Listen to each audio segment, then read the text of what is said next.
Okay, serious talk here. I think this is the best board ever made.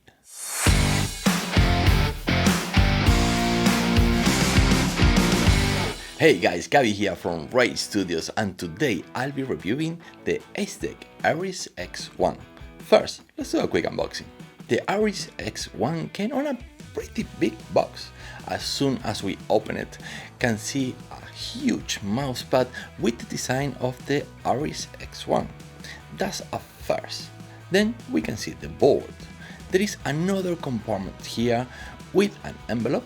You can tell these guys are very confident in their product. There is also a quick guide and a fancy foldable instruction manual.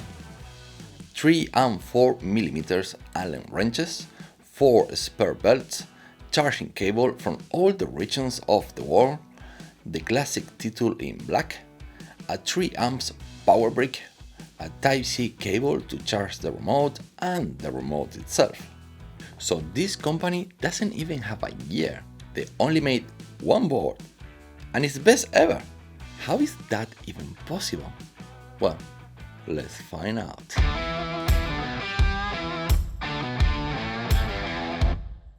The Ares X1 is a piece of art, with the deck made entirely out of T700 forged, handcrafted carbon fiber and CNC aluminum wheel hubs and tracks that looks absolutely stunning.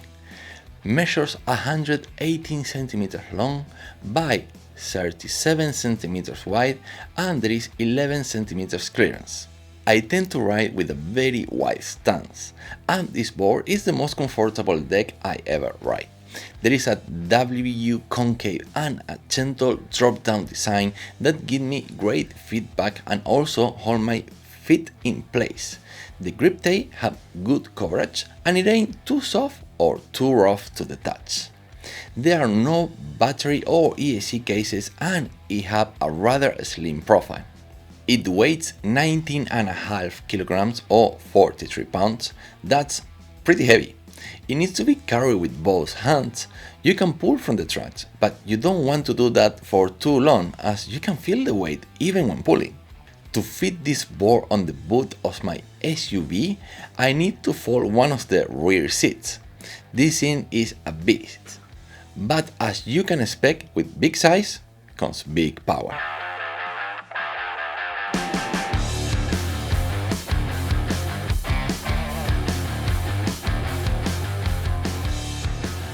This board is scary fast.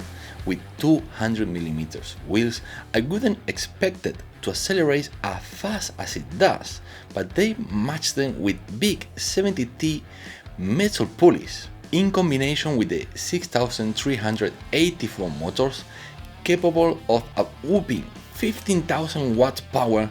This is dynamite.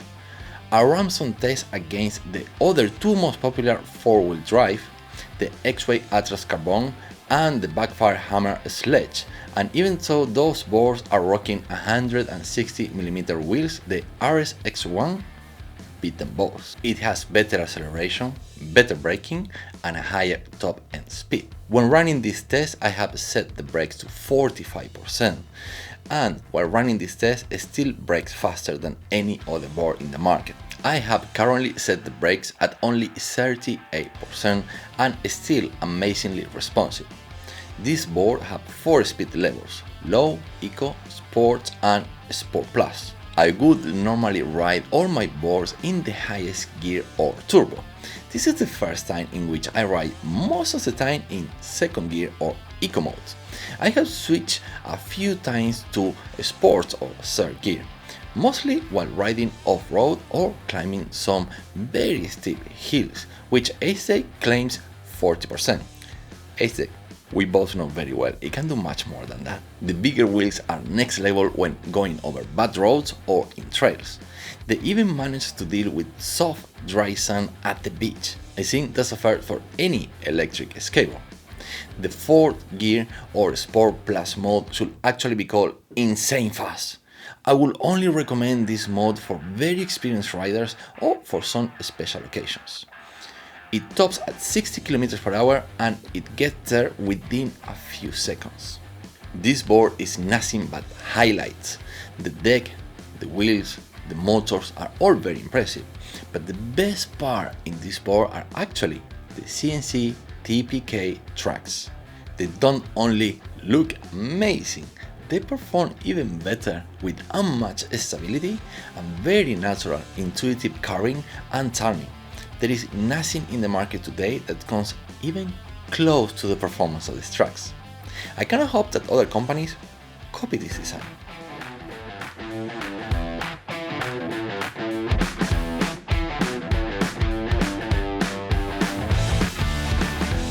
Industry-leading Molicel P42A with 870 watt capacity and a configuration of 14S4P. This is what's feeding this monster. With so much power, the range is pretty decent.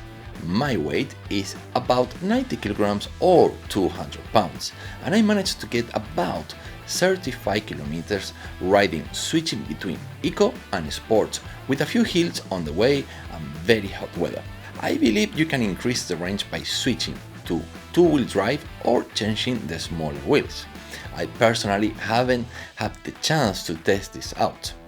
We have a 48 volts 3 amp charger. That seems okay for a board like this, but I guess a 5 amp quick charger would have been ideal.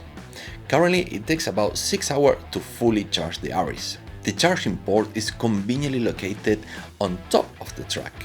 No, not this track, this one. The rubber port protects it from water, but it's a bit hard to close it properly.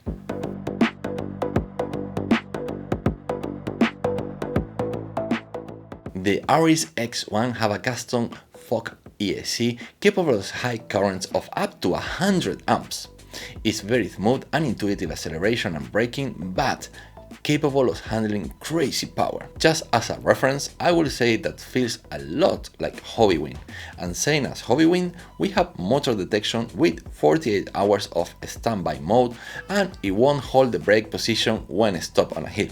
I have mixed feelings about the remote. It's actually well designed, with a display with plenty of information, and you can access all settings directly from the remote itself. You can change wheel size, adjust the brakes, or change between 4-wheel drive to 2-wheel drive to save battery in long trips. But it's very plasticky, kind of looks and feels like the remote of the MII B4 that actually costs $400. I think a board that costs $2,400 should be paired with a more premium remote control, like the one on the Backfire Hammer Sledge that have fingerprint sensor and a color display. So who is this board for? For whoever that wants the best of the very best. This is like the Rolls Royce of electric skateboards. Okay, it's a little bit expensive, but worth every penny you pay for it. Now, if you are a beginner rider, don't let the specs scare you away. You can easily ride it on first gear and it's very easy to ride. Keep in mind that these tracks are the most stable I ever ride on any electric skateboard, and you can set the brakes to only 25% till you get more experience. By the way, if you appreciate this video, make sure you give it a thumbs up, subscribe to the channel. If you are considering buying this board, make sure to click in the screenshot down below and find my link with a very big discount. I'm Gabi from Ray Studios and I'll catch you up on the next video.